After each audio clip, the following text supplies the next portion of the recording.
জাতীয় মসজিদে জাতীয় কোনো ইস্যু নিয়ে কেউ আসে না।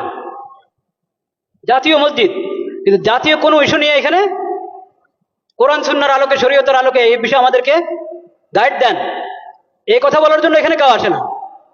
আসে শুধু পানি পড়ার জন্য, আসে হুজুর দোয়া রাখেন, দোয়া করেন, এই কথার জন্য। এই কথার জন্য আসে না যে জাতিসংঘের দফতর ঢাকাতে তাদের অফিস করার জন্য, দফতর করার জন্য কথা উঠছে, এটা কি আমাদের জন্য ঠিক হবে?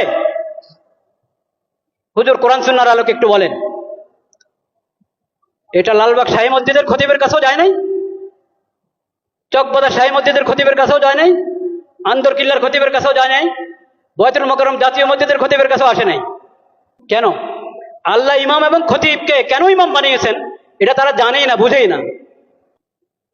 একটা ধর্ম মন্ত্রণালয় আছে, ধর্ম মন্ত্রণালয়ের মধ্যে একজন আলেমকে বসানো হয়েছে, মাশাআল্লাহ, খুশির বিষয়, বিজ্ঞ আলেম, কোরআন সুন্নাহর আলেম। তো যে কোনো বিষয় দেশের প্রথমত ধর্ম মন্ত্রণালয় থেকে অনুমোদন নিতে হবে, ধর্মীয় দিক থেকে এখানে আপত্তি আছে কিনা, এই বিষয়ে ধর্মের নির্দেশনা কি, ওখান থেকে প্রথম অনুমোদন নাও, তারপরে অন্য ফয়সালা, অন্য মুশওয়ারা।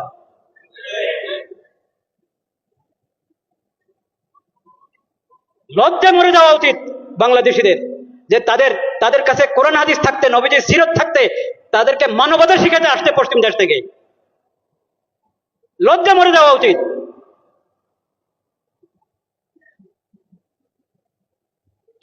আমরা আল্লাহকে সাক্ষী রাখছি, আমরা এসব অপকর্মের সঙ্গে বিলকুল আমরা সম্পর্কযুক্ত না।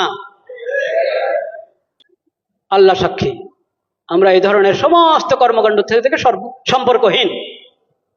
কাকে এখানে পাঠাবে জাতিসংঘের পক্ষ থেকে? আবাসিক সমন্বয়কারী। ওই আবাসিক সমন্বয়কারী কি জানেন? সমকামী। বলেন নাউজুবিল্লাহ। এখন ওখান থেকে প্রস্তাব পাঠানো হয়েছে, এখান থেকে হ্যাঁ বলতে আর কতক্ষণ লাগবে আল্লাহ জানেন।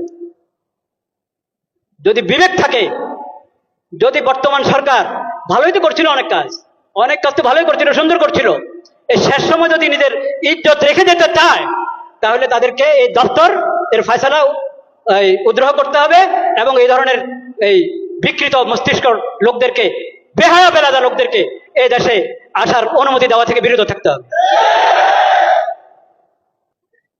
শেষ সময় নির্বাচনের ঘোষণা করে এখন নিজের ইজ্জত নষ্ট করবেন আপনারা? এইসব হারাম কাজ অন্তর্বর্তীকালীন সরকার করক তাও হারাম, নির্বাচিত সরকার করক তাও হারাম, যেই করক এসব কাজ হারাম। ঈমান রক্ষা করো, ঈমান রক্ষা করো, চরিত্র রক্ষা করো। ঈমান বিনষ্টকারী, চরিত্র বিনষ্টকারী, আখলাক বিনষ্টকারী কোনো কিছুর অনুমোদন এই দেশে চলতে পারে না। এটা তাওহীদের জমিন। আল্লাহ তাআলা হেফাজত করেন।